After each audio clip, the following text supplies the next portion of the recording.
Welcome to Kevin Deal Photography, where I take you on my journey through photography.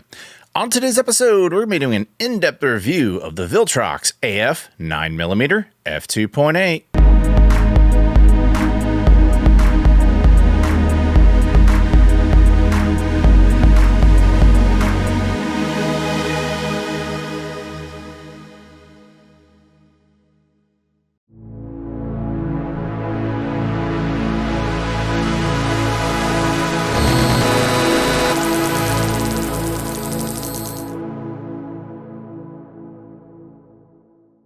Welcome to today's episode.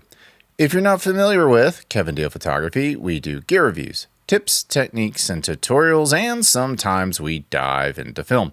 If any of that sounds appealing to you, click the subscribe button below. For all of you who are back to Kevin Deal Photography, welcome back. And for all you where this is your first time here, at the beginning of every episode, I ask for donations to BIG, which is an organization that helps intellectually disabled adults adapt to jobs in the real world. Also want to thank all of you who donate to my Super Thanks link. With those donations, I buy more gear, which I then review on this channel and hopefully help you all with your buying decisions. But to the subject of today's episode. If you're new to this channel, this isn't my first rodeo with the Viltrox AF series. In fact, for the Fuji X-mount, I reviewed them all. I started with the 35mm and 56mm, then moved on to the 25mm, and finally onto the 15mm. It seems like Viltrox keeps making these things wider and wider. So, when they announced the 9mm version of the AF series, I was excited until I found out it was only for the Sony E-mount. I don't own any Sony cameras, so it looked like my streak of reviewing the AF lineup had come to an end. But luckily, that wasn't the case. Viltrox just took a little longer and released the Fuji version, and I've got it right here. Look at this little guy, 9mm.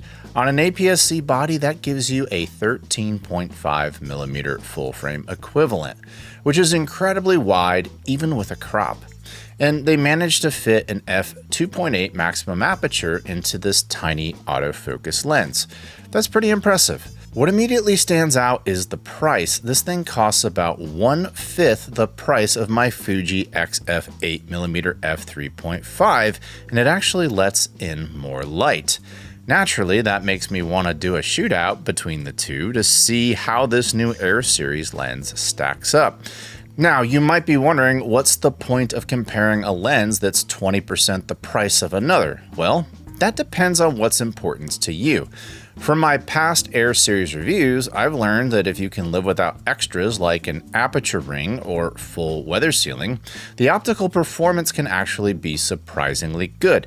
In fact, in some cases, the AF series have optically outperformed Sigma's aging contemporary lenses that cost 2 to 3 times more. So, why not test this 9mm against a lens that's 5 times more expensive?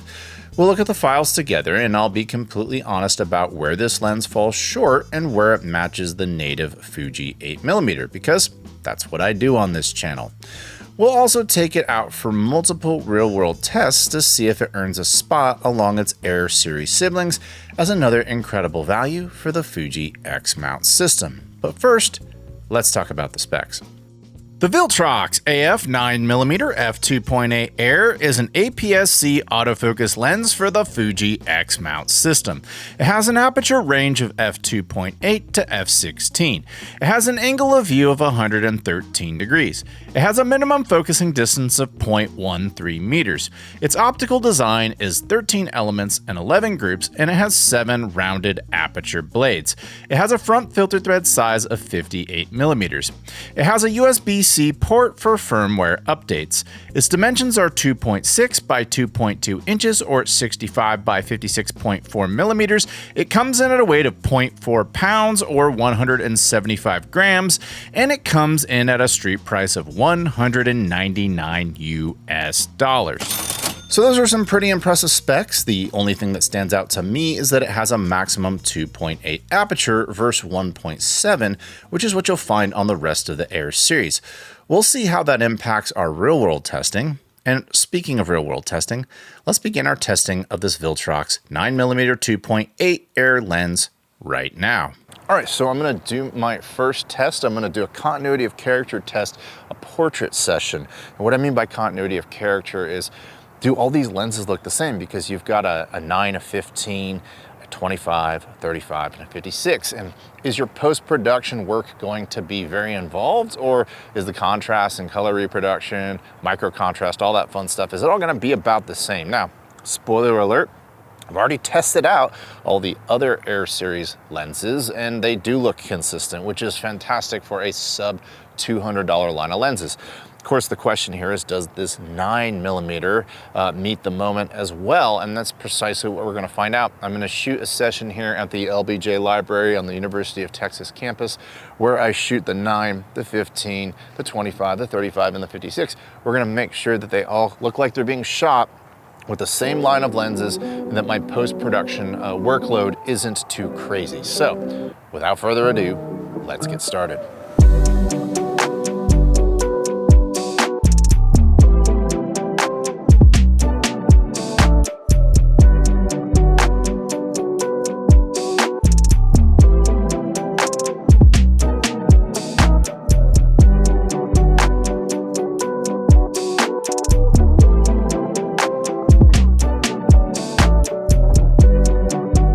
Based on my real world test, I'd say the 9mm Air continues that continuity of character that you've experienced throughout this entire series. So that's going to make post-production file editing much easier and consistent, and that's good.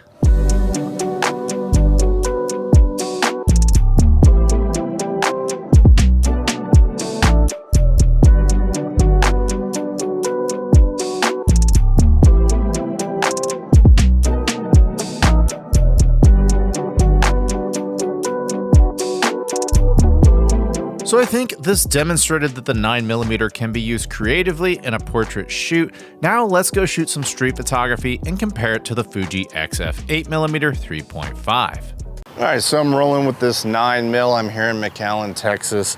I also have this 8mm from Fuji, $949, $200.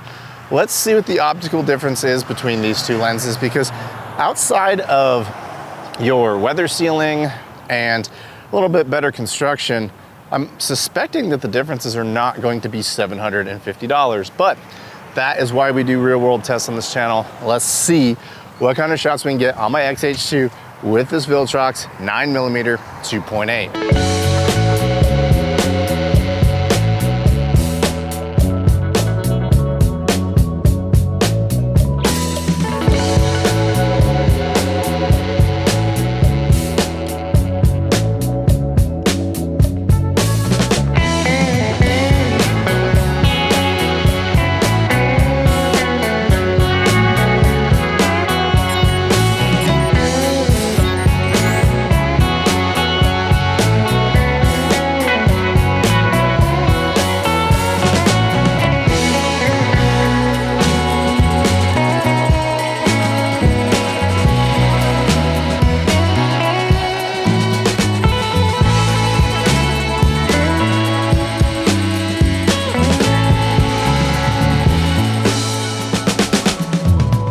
So you can see that 9mm lets in quite a bit, including my head on a lot of these shots. You saw my trip to McAllen. Here's some shots that I took at the airport at Austin Bergstrom. 9mm, pretty cool focal length, but how does it compare to that Fuji XF 8mm 3.5? Let's go back to my studio and find out.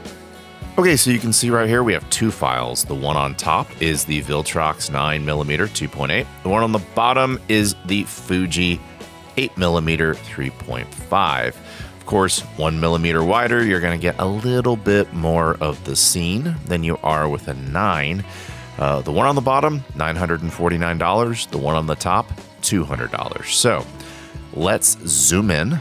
And by the way, both of these are at 7.1. 1/1000th of a second, ISO 160, so identical settings. Let's check out the center of the frame at 100%. They're pretty similar. You might make the case that there is ever so slightly more contrast in the center of the frame on the Fuji 8mm 3.5, but man, that is debatable. They both look pretty good in the center of the frame. When you go to the outside of the frame, stop down. I mean, nothing amazing on either lens here. Fairly soft on the Fuji, in my opinion. Here it's a little bit more sharp, I would say. Once again, $949 and $199. Now, both to me look pretty good. Aesthetically, I would say that I could take the same picture with either lens, especially shooting in RAW. I don't really see anything characteristically speaking about either lens where I'd choose one over the other. I would say they're both pretty similar. Really, the only thing about the Fuji that may be appealing to some of you is that it's a little bit wider and it captures more of the scene. But with this 9mm, I could just take a couple steps back and take the exact same picture. I will say the distortion, like look at how much this curves in on the 8 versus the 9. Now, neither is amazing, but both of these are pretty normal for ultra wides. I will say I don't see this being an incredible value at $949 versus this at $199. That's just my personal opinion. I own both lenses, and this is my channel, and this is just what I think. So I'm gonna walk up to this area right here and just do a test at different apertures. So this is the 8mm at 3.5, and this is the 9mm at 2.8 wide open. So you can definitely see on both of them that there's some vignetting, a little heavier vignetting on this Viltrox, but let's check out those corners. First and foremost, in the center of the frame, they both look fairly decent. We're at 67%. Let's get to 100%. Move over to the corners. I mean, as I'm looking at these corners, definitely soft in the corners on both, I might add. That's 3.5, that's 2.8. Let's stop it down. I would say f8 is kind of the sweet spot on these guys. Neither of them get amazing in the corners, but point being, one is $200 and one is $949. So in terms of optical quality, the edge-to-edge sharpness, I wouldn't say blows my mind on either of these, but once again, the $200 one is pretty close in quality to the $950 one. So pretty interesting results. As to which one you should get, that's entirely up to you. Let's go back to my studio and let's talk about what I liked and didn't like about the Viltrox 9mm f2.8. All right, so I have some time under my belt with this Viltrox AF 9mm f2.8 Air, and well, I've tested all the Air lenses, so I have a pretty good idea of what I'm looking for at this point. Let's quickly talk about the differences between the Viltrox AF 9mm f2.8 and the Fuji XF 8mm f3.5, because this is easily the most eye-opening part of this review. As I've stated multiple times, the Fuji comes in at $949. The Viltrox is $199. So as I break this down, keep in mind the Fuji costs over 375% more. Now you might be thinking, Kevin, the Fuji is better built and it's weather sealed. On paper, sure, but in my real world use, not my experience. I took the 8mm to Colorado and the rear part of the chassis literally separated from the lens. I didn't drop it. I didn't bang it into anything as far as I know. My best guess is that something pressed against the lens and snapped the 4 poles that hold the rear mount to the chassis. That compromised the weather sealing as well. So yeah, I'll acknowledge that the specs on paper say that the Fuji is better, but in my real world experience, I have to say something different. Contrast that with my experience of reviewing every Viltrox Air Series lens for the Fuji X-mount. I've dropped some of these on the ground. I've used them in the elements. They're not rated as fully weather sealed, just weather resistant, but they've held up. In terms of optical quality, one last piece of commentary: in high contrast scenes wide open, both lenses showed a little bit of fringing. Green on the Fuji, pink on the Viltrox. Both are easily corrected in post-production, so I'd say that's a wash. Now, let's talk about the minimum focusing distance. In this bird's eye view, the differences don't look dramatic, but when you're actually trying to isolate a subject, that extra 1mm of focal length, the faster aperture, and the ability to get a little closer all add up. If your goal is isolation, the Viltrox wins, full stop. But if you want to fit a little bit more into the scene, I guess the Fuji wins there because it's 1mm wider. After reviewing both lenses extensively, I think anyone who's been arguing that Fuji is pushing prices too high lately will see some strong evidence. If you've been praising the Viltrox Air series as an incredible value, this comparison backs that up in a big way. The Fuji is optically fantastic, but as I said in my original review, I thought it was overpriced for what you get. And that was before this 9mm existed. Now that it does exist, I feel like that argument is even stronger. Fuji really needs to shave about $300 or $400 off the price of that 8mm.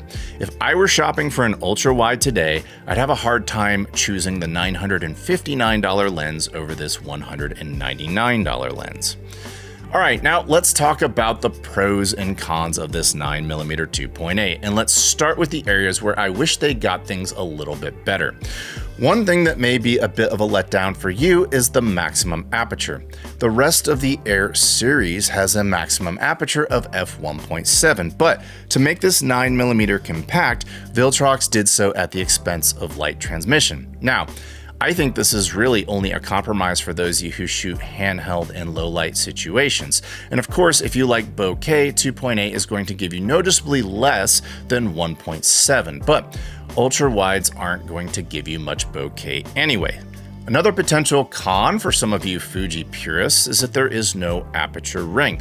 Once again, I'm not sure how you make a 9mm lens that gets to 2.8 at this size and at this price point without sacrificing an aperture ring, but I know this is a huge selling point for many Fuji users. Since this doesn't come with one, that may be a con for some of you. A few cons to keep in mind with this focal length: at 9mm, you're going to see some noticeable corner distortion. That's just part of the territory with an ultra wide like this. Another thing to consider is how small everything looks at 9mm. It's easy for your subject to get lost in the frame, and you'll often need to get in closer to make it obvious who or what you're highlighting. This focal length can change the way you shoot, sometimes for the better and sometimes not. If you're worried about getting too wide and losing your subject in the mix, maybe you should look at the 15mm Air instead. Lastly, like all Air series lenses, I find that their lens hoods can sometimes be awkward to attach. I will say this one seems a little easier than some of the previous models I've tried, but in general, I have a problem getting these lens hoods on in a pinch or in a hurry, and it could be a me thing, but just something to keep in mind, and it's definitely a small gripe considering the price. Now let's talk about the things that I love about this lens, of which there were many.